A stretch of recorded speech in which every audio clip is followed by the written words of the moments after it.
Por eso es bueno compartir cosas buenas. Y más elogios, menos críticas. ¿Se acuerdan? Hace poquito dimos ese punto. Más elogios, menos críticas. Tenemos que transformar nuestros hogares en lugares de bendición. La crisis de la madurez. Ah, qué tema, ¿eh? Me metí en terreno escabroso. Los años se han alargado en la maduración de una persona. Antes teníamos 20 años y nuestros padres nos tiraban a la calle y nos decían: arreglate. Pero papá, arreglate.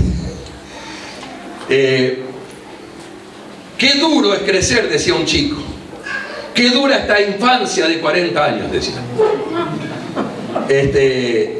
Y los psicólogos dicen que mucha gente se ha infantilizado y que alcanza un cierto grado de madurez recién más o menos a los 50 años.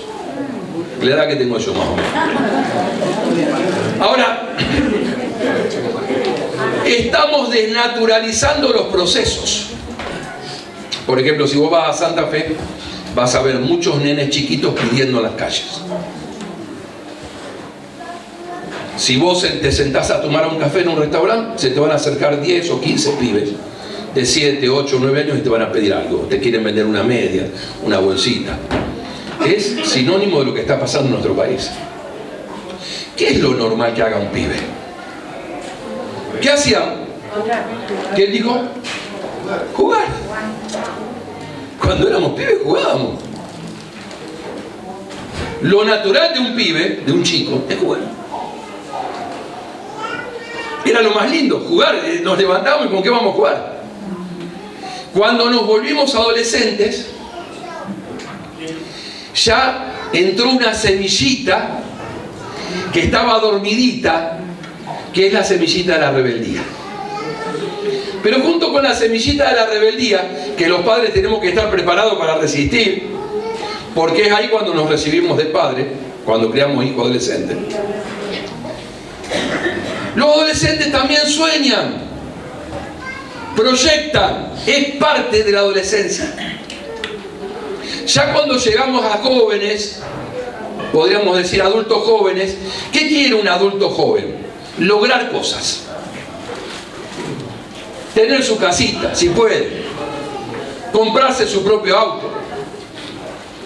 Otros, formar una pareja, una familia estable. Logros. Y cuando llegamos a la edad como la nuestra, ¿qué es lo que queremos? Disfrutar de lo que hemos sembrado. Y queremos trascender.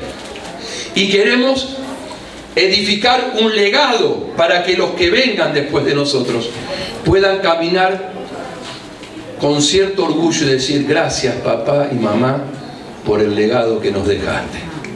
El mejor legado que un papá y una mamá pueden dejar a sus hijos no es una casita, no es un departamento, no es una trilladora. Está bastante cara la trilladora. Es un legado de amor y servicio al Señor Jesucristo. Pero son las etapas naturales de la vida. ¿Qué ocurre? Que a veces no maduramos, no vamos madurando en el proceso natural de los años. Saben que cada año que pasa es un año que tendría que contar a nuestro favor. Por eso Moisés, no todos los salmos los escribió David. El Salmo 90, por ejemplo, lo escribió Moisés. Y en el Salmo 90 Moisés dice: Señor, enséñame a contar y a valorar cada día. Este día yo lo tengo que valorar. Muchos están en una cama de hospital. Otros están muy tristes, tan depresivos que no han podido venir a la iglesia. Por eso Moisés decía: Señor, enséñame a contar de tal manera nuestros días que traigamos al corazón sabiduría. Qué importante cuando uno todo lo que vivió lo conjuga con todo lo que ha conocido en el Señor. Como nos estamos aproximando a Semana Santa, pensé en alguien que tuvo un papel preponderante en los últimos días del Señor Jesucristo. Y estaba pensando en Pedro. Creo que Pedro, cuando yo llegue al cielo o cuando nos encontremos, me va a correr por tanto que hablé de él. Pero yo nunca podríamos pensar que Pedro iba a cumplir un rol tan importante, tan esencial en el inicio de la iglesia primitiva. Porque no tenía las credenciales para hacerlo. Y la vida de Pedro, de alguna manera, es una alegría y es un ejemplo para todos nosotros, para que nosotros podamos decir esta mañana: Señor, si lo usaste a Pedro, me podés usar a mí. Porque Pedro era impulsivo. ¿Cuántos impulsivos tenemos acá? ¡Papá! La impulsividad me lleva a ser ansioso. ¿Saben aquel que dice, llegó a un lugar y dice: vengo al curso de los ansiosos? Y el que estaba en el mostrador le dijo: era mañana, pero vaya pasando que estamos llegando todos. Ansiosos. Pedro era ansioso. Generalmente hablaba sin usar la cabeza. Además, hablaba demasiado. Y dice la palabra: en las muchas palabras nos falta el pecado. Era un tipo rudo, era agresivo, era vanidoso y muy confiado en sí mismo. Willy, están hablando de ti. Ahora, ¿qué laburito tuvo el Señor,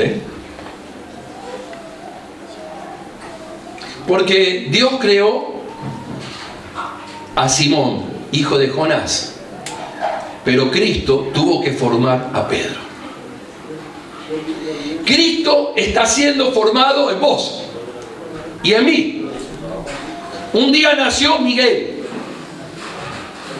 pero Dios está formando a Cristo en mi vida y en la tuya. Fíjense, Juan y Jacobo, otros discípulos del Señor. ¿Se acuerdan cómo eran? Eran gente ambiciosa. Le pidieron a la madre que vayan a pedir el estar a la derecha y a la izquierda del Señor. Mateo era un tipo materialista. Tomás, un tipo desconfiado. La lista de los discípulos aparece en los 4 evangelios. Y en las 4 listas, Pedro aparece en primer lugar. Lo que da que era líder, condición de líder, era el vocero del grupo, era el que peleaba los premios en un equipo de fútbol. Vieron que en un equipo de fútbol hay uno que da la cara por todos. Además, Pedro formaba parte de un grupo selecto de 3 discípulos que tuvieron la bendición de compartir algunos momentos íntimos con Jesús. El nombre de Pedro era, ¿cómo se llamaba Pedro? Simón, hijo. Siempre se decía el nombre de la persona y el nombre del padre. Simón, hijo de Jonás. Y el Señor le dijo: de ahora en adelante tu nombre significará Pedro, que significa roca. Ahora, la primera vez que Jesús lo ve a Pedro, no le dice: Pedro, vos tenés varios problemitas,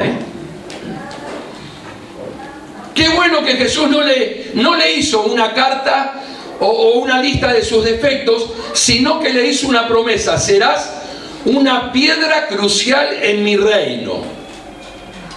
Muchos se apoyarán en ti. Serás un hombre fuerte, capaz de ayudar y bendecir a mucha gente. El día que Jesús te vio a vos y a mí, no nos vio un diamante en bruto. Nosotros, hay algunos que son más brutos que diamantes, pero Él vio el diamante que había en vos. El diamante. Por eso Jesús siempre trataba a las personas como podían ser, no como eran. Nunca trates a tu hijo como es. Trata a tu hijo como lo que quisieras que llegue a ser. Juan y Jacobo, los nenes de mamá, los ambiciosos, el Señor los ve y le dice: estos son los hijos del trueno. Oh. ¿Sabe cómo me agrado si el Señor me dice: estos son los hijos del trueno? ¿Cómo terminó Jacobo? El primer discípulo martirizado, muerto a espada. Juan acaba sus días desterrado en la isla de Patmos, escribiendo el libro de Apocalipsis y el Evangelio de Juan. ¿Por qué llegaron a hacer esto? Porque Jesús vio en ellos algo que nadie vio. Queridos, no tratemos a la gente como son, como pueden llegar a ser. Jesús nos trata así. ¿Qué le dijo Dios a Abraham? Abraham, no te vas a llamar más Abraham, ahora te vas a llamar Abraham. ¿Cuál era la diferencia en el nombre? La H. ¿Pero qué significa Abraham? Padre de multitudes, pero él no tenía ni un hijo. El Señor siempre nos va a ver por nuestro potencial. Por eso decimos, y es verdad que hay mucho de Pedro en cada uno de nosotros. No seamos tan duros con Pedro, porque nosotros tenemos mucho de Pedro en nuestras vidas. Queridos, en nuestras casas debe haber profecía. ¿Qué significa profecía? Es tratar a los que viven en ella como lo que pueden llegar a ser. Jesús nos trata así. Ahora, lo normal sería que los discípulos pongan su fe en Jesús, pero lo que notamos nosotros es que Jesús ponía su fe en los discípulos. Jesús en esta mañana pone fichas a tu vida y a mi vida y dice: yo creo en esta persona, por algo te elegí. Porque el Señor tiene el poder de cambiar todo lo malo en bendición. Tiene el poder de sacar el pasado triste en una libertad presente. Tenemos en la Biblia la historia de Rahab, una prostituta. Alguien que había caído muy bajo. Sin embargo, esta mujer fue salvada y su futuro fue glorioso. Y en la dinastía de Jesús aparece esta mujer. Para todos los legalistas y fariseos que no creen que Dios puede transformar la vida de una persona. ¿Qué pasarían en nuestras casas si tratáramos de hacer lo que hacía Jesús? ¿Qué es lo que quiere el Señor hacer con nuestras vidas? Las quiere cambiar. El propósito de Jesús y del Espíritu Santo es cambiar vidas. ¿Qué quiere el Señor? Cambiar tu carácter egoísta. Todos somos egoístas. Todos estamos centrados en nosotros mismos. Nos sacamos una foto, no importa si los 24 salieron con los ojos cerrados. Si yo salí bien, esa es la foto que tiene que ir. No, pero el otro salió así, no importa. ¿Cuál es la realidad nuestra? Nuestra terquedad, la rebeldía. Pasa el tiempo y seguimos siendo adolescentes rebeldes. ¿Cómo se manifiesta? De muchas maneras. De muchas maneras se manifiesta nuestra rebeldía. Somos muy confiados en nosotros mismos. Y el Señor tiene que enseñarnos a vernos como realmente somos y no como nos ven los demás. Y cuando realmente tenemos una visión clara de nuestra vida. Miren, el viernes estuve en una reunión de matrimonios allí en Santa Fe compartiendo la palabra. Y yo les decía que una de las cosas más tóxicas en el matrimonio es tratar de cambiar nuestra pareja. De estar siempre señalándole las cosas para cambiarlo o para cambiarla. Cuando el Señor dijo que mi responsabilidad es crecer y cambiar, el Espíritu Santo obra en la vida de los demás. Tu tarea no es cambiar tu pareja. Tu tarea es cambiar vos. Pero yo no puedo cambiarme a mí mismo. Estamos rodeados de obstáculos. Pedro, para llegar a ser el Pedro que llegó a ser, la roca, en quien se apoyaría mucha gente, tenía que crecer en carácter. Todos nosotros, si queremos alcanzar nuestro verdadero destino, tenemos que crecer en nuestro carácter. Yo quiero nombrarte 3 cosas en esta mañana. 3 cosas que eran una tapa para Pedro.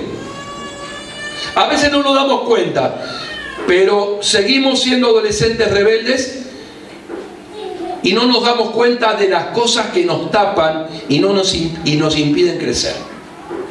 Por eso le queremos pedir al Señor esta mañana que nos ayude a quitar. En primer lugar, Pedro tenía un problema.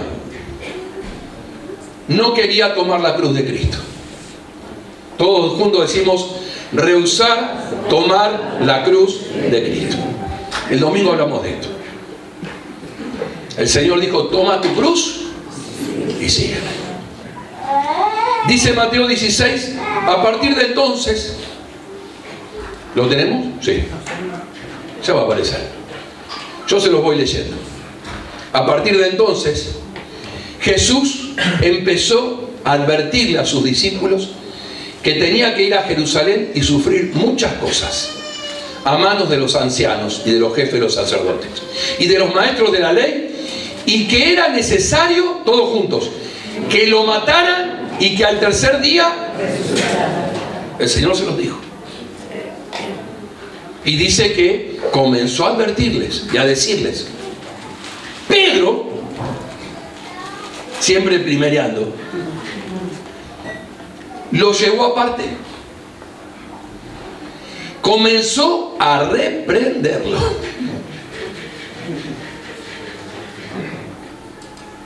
Imagínense esta escena, porque a ver, Pedro tomando a Jesús, llevándolo aparte, y Pedro reprendiéndolo a Jesús. Y yo pensaba, pero si no es lo que nosotros hacemos, si nosotros le damos orden al Señor, si nosotros le decimos que el genio de mi lámpara, hace esto, hace lo otro, saname, liberame, restaurame, bendecime.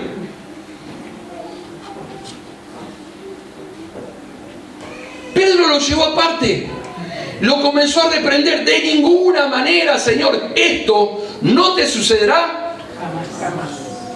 Me asombra la reacción del Señor. Jesús se dirigió a Pedro, se volvió y le dijo a Pedro: aléjate de mí, Pedro. Jesús sabía cuando el enemigo se mete en nuestras vidas. Dice la Biblia, nuestra lucha no es contra seres humanos, es contra huestes de maldades, gobernadores de las tinieblas. Aléjate de mí, Satanás.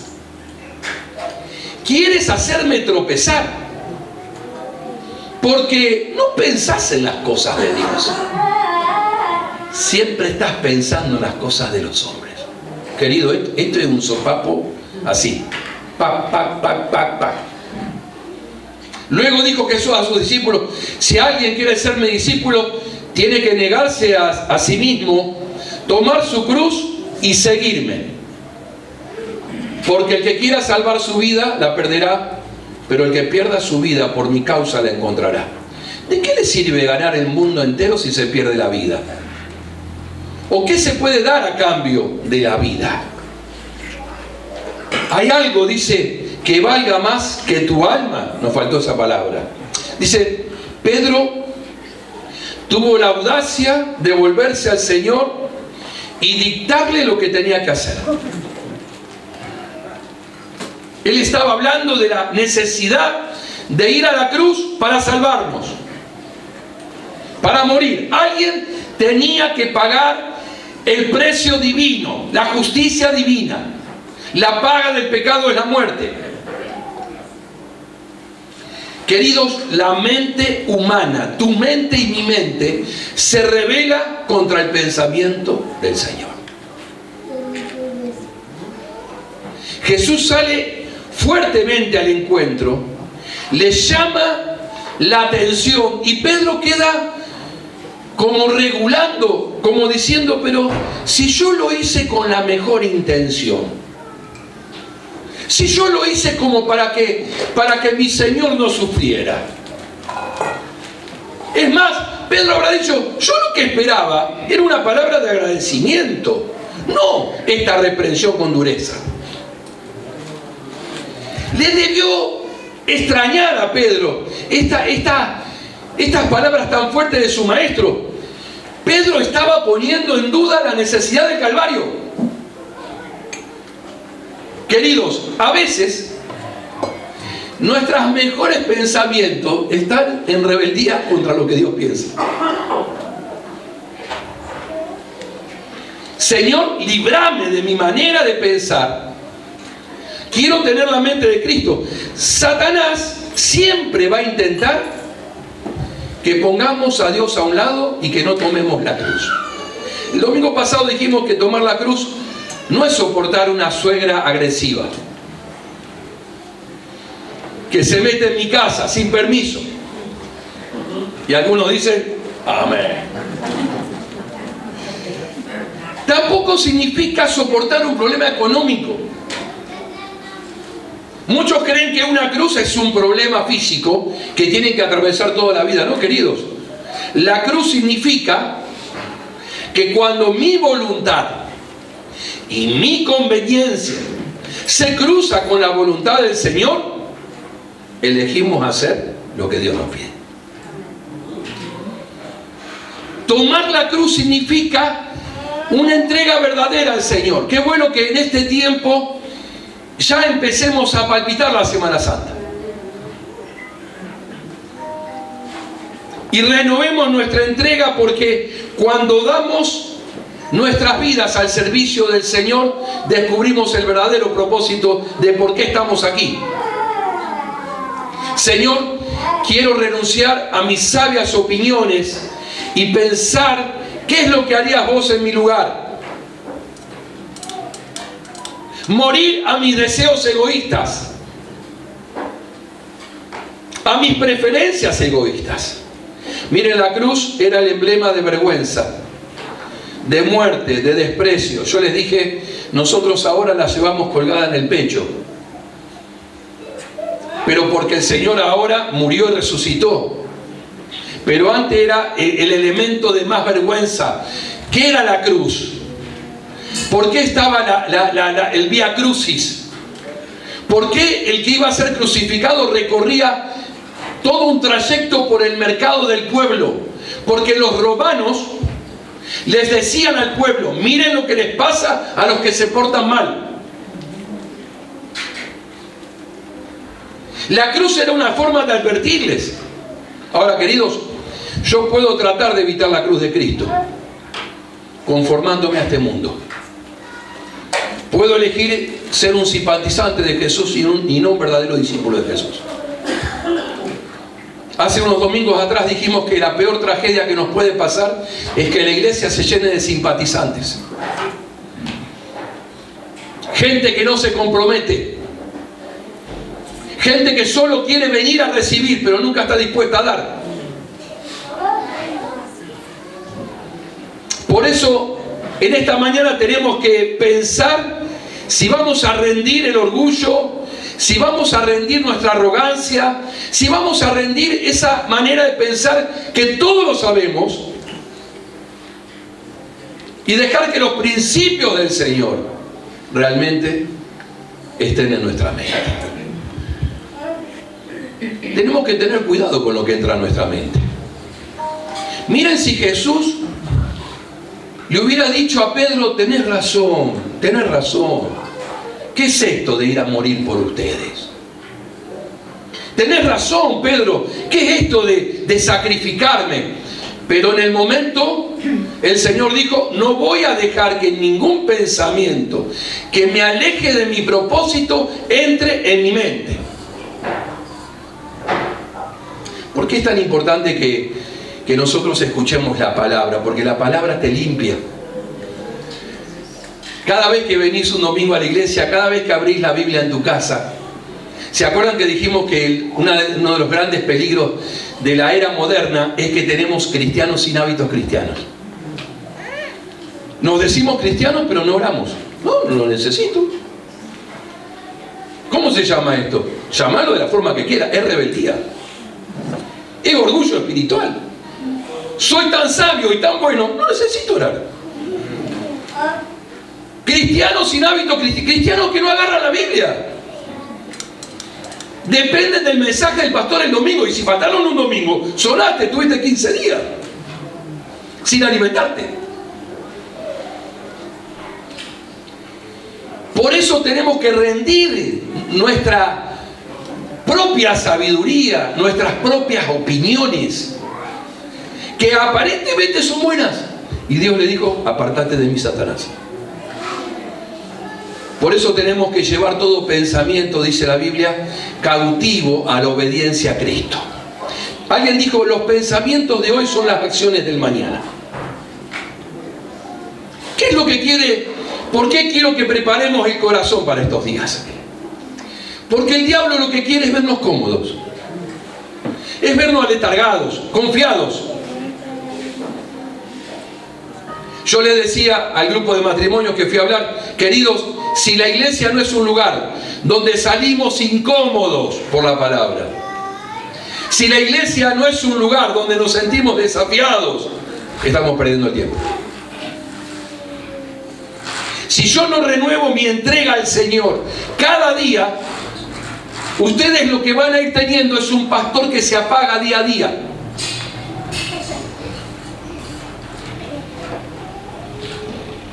Por eso tenemos que dejar entrar aquellos pensamientos que nos hacen bien.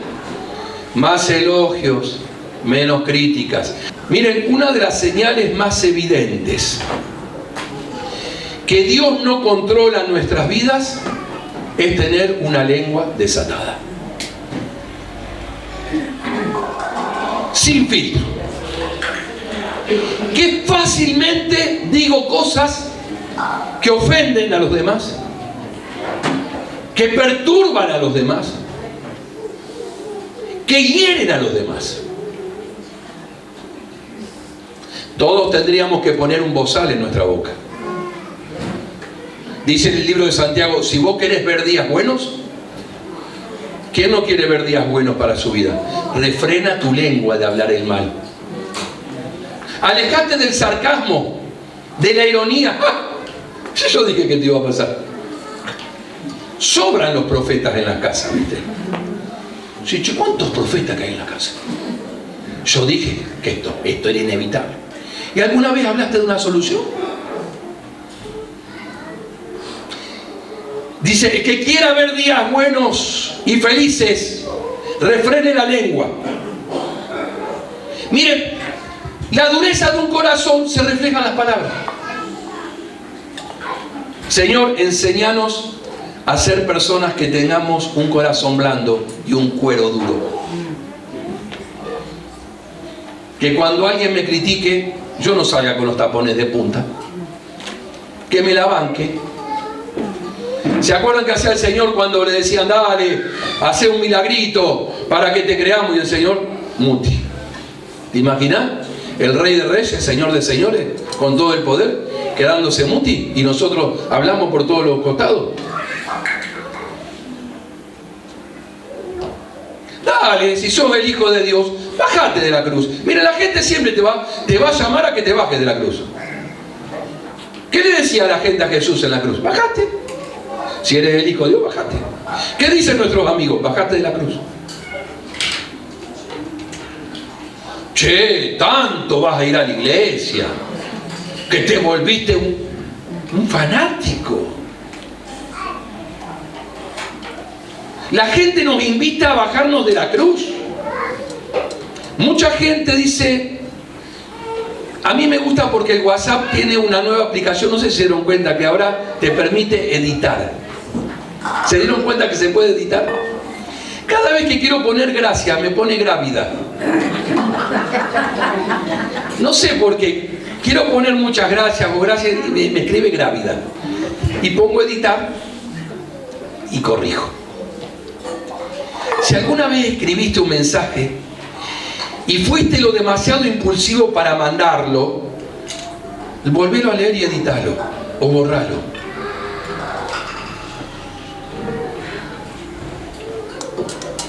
Borralo. O Señor, decirle, sirve lo que voy a decir. Ayuda. Edifica. No lo digas. Ahora, si sirve, si ayuda, se edifica, lo digo. Justamente de eso hablábamos el viernes con el grupo de matrimonios. Y mucha gente dice que yo soy una persona honesta. Yo no tengo pelos en la lengua. Y yo le decía, una cosa es ser honesto y otra cosa es ser cruel en la vida. Porque muchas veces no nos damos cuenta, pero el objetivo es agredir. ¿Qué le estaba diciendo el Señor a Pedro? Pedro, ¿vos sos rápido para hablar? No, tenés que ser rápido para hacer el bien. Cambia el chip. Vieron que se acaban los amenes cuando hablamos de la lengua, ¿eh?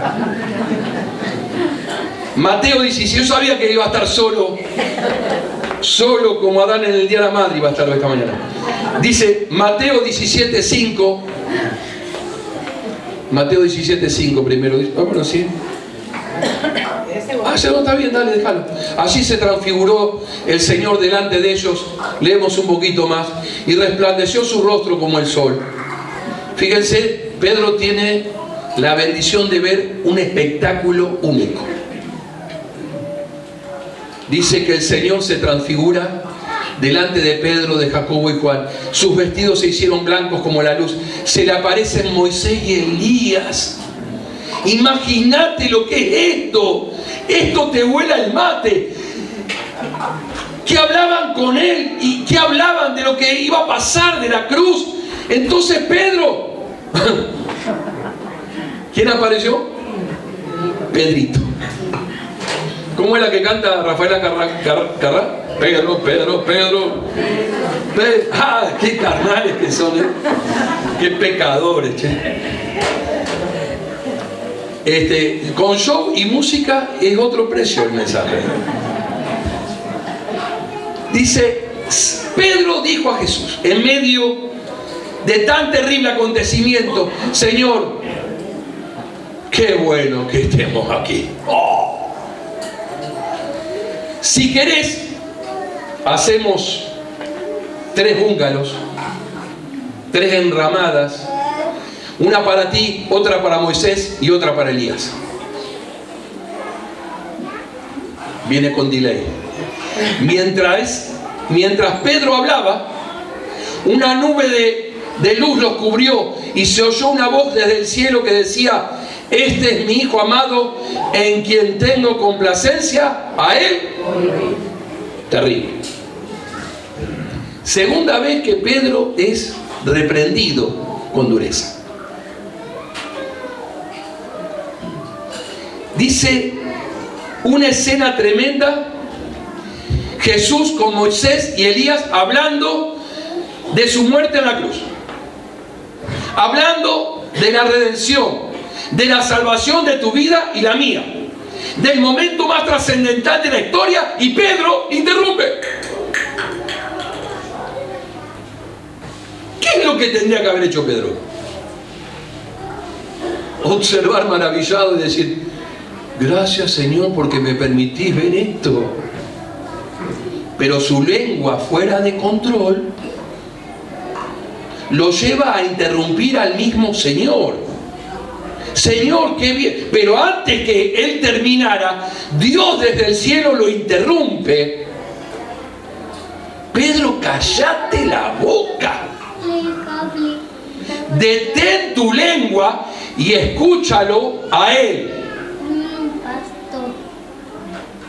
Este es el problema que tenemos nosotros. Cristianos sin hábitos cristianos. Tenemos poco tiempo para escuchar al Señor porque confiamos en nuestra ignorancia. No confiamos en lo que sabemos. Confiamos en nuestra... Queremos hacer lo que a Dios le agrada, pero recibimos una reprensión en vez de bendición.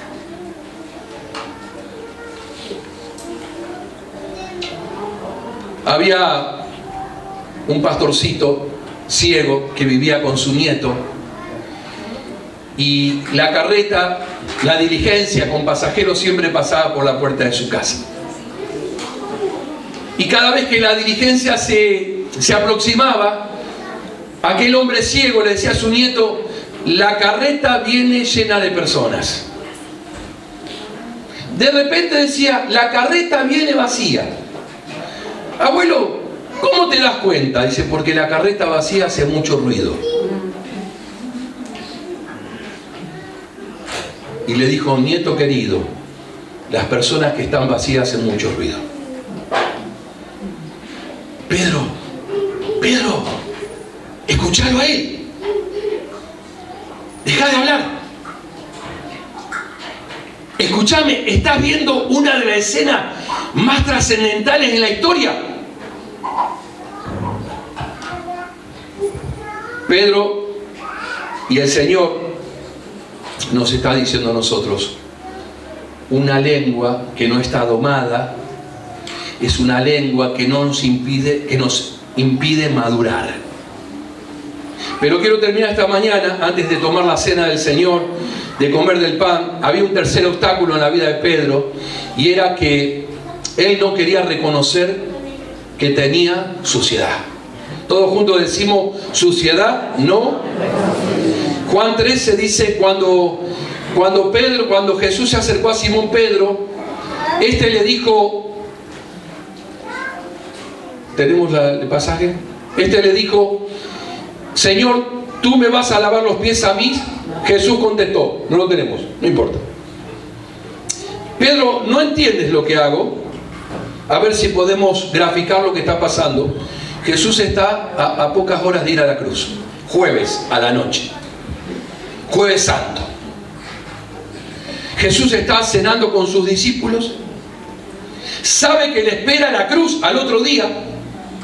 Sin embargo, tiene tiempo para enseñar una de las cosas más tremendas: la necesidad que tenemos de ser limpiados cada día. Cuando llega Pedro le dice: a mí no me vas a lavar, Pedro, si no te lavo, no tendrás parte conmigo. Entonces, Señor, no me laves solamente los pies, lávame entero. Varias verdades enseñó el Señor. Es terrible. Imagínense, dicen los psicólogos que el mundo del Señor se estaba desmoronando. Imagínate si a vos te dicen: mañana vas a morir, y que vos te pongas a enseñar las verdades más terribles a tus discípulos. Miren si Jesús no era alguien que tenía sus emociones bajo control. Y él toma una palangana, se ciñe una toalla, porque en aquellos tiempos había mucha tierra, no había calles asfaltadas, y la gente usaba sandalias. Así que, como no se sentaban a una mesa, sino que se reclinaban sobre el suelo, yo tenía las patas de Juan acá, o las de Pedro. Las patas de Pedro tenían la tierra de todo el día. No solamente tenían tierra, tenía pastelito entre los dedos. Pero nadie de los discípulos dijo: le voy a lavar los pies a los demás. Todos dijeron: yo no estoy para eso. Jesús les dijo: el que quiera ser el primero tendrá que ser el siervo de todos. Yo no vine para ser servido, sino para servir y dar mi vida en rescate por muchos. Pero aquella noche Jesús le dice a Pedro: Pedro, tu problema no es que tenés sucios los pies. Tu problema es que tenés el corazón sucio, tenés un corazón desafiante y no lo querés reconocer. Queridos, ¿cuántos de nosotros al terminar el día, a todos se nos ensucian los pies? Después que este domingo haya terminado, todos nos habremos mandado algunas. Y es necesario llegar al final del día y decir: Señor, me arrepiento, te pido perdón, quiero tener cuentas cortas con vos. ¿Saben que una de las disciplinas espirituales más sanadoras es el arrepentimiento? Arrepiéntanse, confiesen. Pablo y Pedro decían: no, es algo que nos pasa a todos nosotros. Tenemos que aprender que tenemos la necesidad de limpiar diariamente las impurezas del alma, de la mente, del corazón, porque si no, nos van endureciendo y se acrecientan con el tiempo.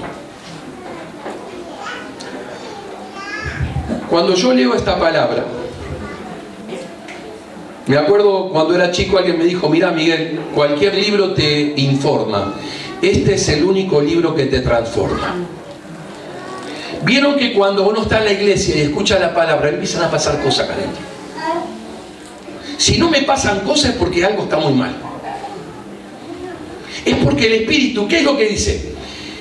¿Cuál es la diferencia? El que escribió este libro está vivo. Entonces, estas palabras son espíritu y son vida. Cada vez que abrimos la palabra, cada vez que leemos la palabra, es como que experimentáramos pequeñas resurrecciones para eliminar todo lo muerto que está en mi corazón, todo lo muerto que está en mi alma, todo lo muerto que está en mi mente. Cada vez que leo la palabra, pequeñas resurrecciones. El Señor me aviva, el Señor me habla por su Espíritu, el Señor me impulsa, el Señor me dice: mejorá, cambiá, renovate. Morí a tus ambiciones, morí a tus sabias opiniones. ¿Cuántas cosas nos están frenando? Queridos, aprontemos el corazón para vivir estos días con intensidad. Que sea un tiempo de renovación espiritual para la iglesia. Que sea un tiempo de renovación espiritual en nuestras casas. Que podamos empezar a tratar a nuestros hijos como lo que quisiéramos que fueran y no como lo que son. Trata a tu esposo no como lo que es. Trata a tu esposa como Dios la trataría. Dice la Biblia: para que no sean estorbadas vuestras oraciones. Vamos a pedirle al Señor en esta mañana que al partir el pan y al beber de la copa podamos entender lo que estamos haciendo.